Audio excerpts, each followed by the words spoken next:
Hey guys, and welcome back to this channel. In this video I will be showing you guys how you can edit your game overlay on Discord.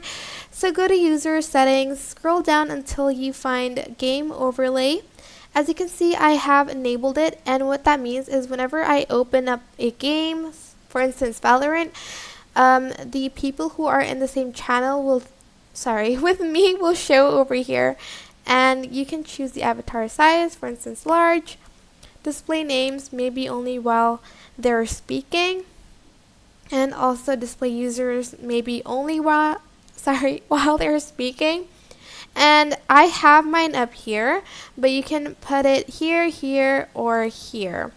But I like it here, or you can even have it disabled. Like this is like the notifications, not for like the game overlay. This is for like when you get messages where you want it to be displayed.